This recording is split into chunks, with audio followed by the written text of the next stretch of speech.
यही मेरा तरीका है, यानी ईशा के बाद आओ और सो जाओ, और 2/3 रात गुजरने के बाद अगर तुम्हें अल्लाह की इबादत करना ही है तो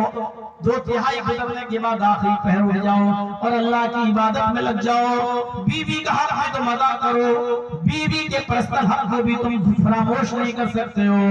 अल्लाह के कलमे के जरिए तुमने उनको अपने ऊपर हलाल किया है, उनके पर्सनल हक को अगर तुम अदा नहीं करोगे तो फिर वो दूसरी जगह जाएंगी, क्योंकि ये फितरत अल्लाह ताला ने हर मर्द और औरत के अंदर रखा है, इसीलिए उसने जायज रिश्ते में दोनों को मुंसलिक भी कर दिया है। फरमाया तुम्हें अपनी बीवियों का हक भी अदा करना है, रात में सोना भी है, उठकर इबादत भी करना है, और रोजे ही रखना है तो हफ्ते में 2 रोजे रख लो, महीने में 3 रोजे रख लो, और तुम्हें रोजा छोड़ना भी है, यानी नफली रोजा, यही मेरी सुन्नत है। आपने इसके बाद फरमाया, और मुसलमानों वही जुमला हम बताना चाहते हैं,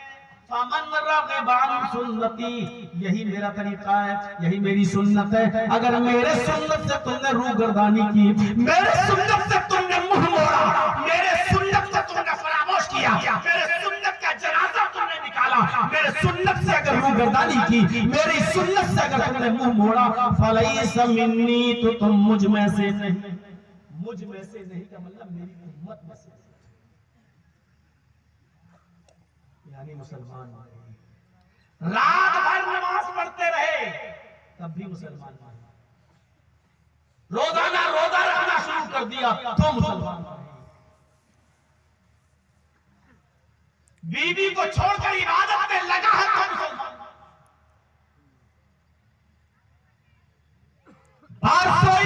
अपने आप को अकनाफ से आने वालों सुनो, ये रात भर इबादत करने वाले और दिन भर रोजा रखने वाले, बीवी को छोड़कर भी नमाज और रोजे में पड़े रहने वालों को कहा कि तुम मुझ में से नहीं। तो जो लोग यूट्यूब में रात गुजार रहे हैं, नाच गानों में रात गुजार रहे हैं, मैच में रात गुजार रहे हैं, लायानी और लहू लाइफ में रात गुजार रहे हैं, उनको क्या कहा जाए, उनको मुसलमान समझा जाए या समझा जाए, जरा अपना फैसला। और किसी अच्छे मदरसे में फतवा पूछ लीजिए, साहब हम अपने आप को मुसलमान कहला सकते हैं कि नहीं कहला सकते?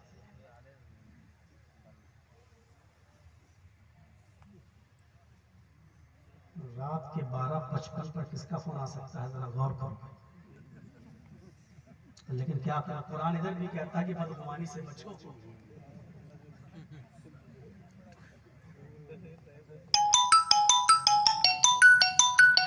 तो मैं कहना ये चाह रहा था कि नबी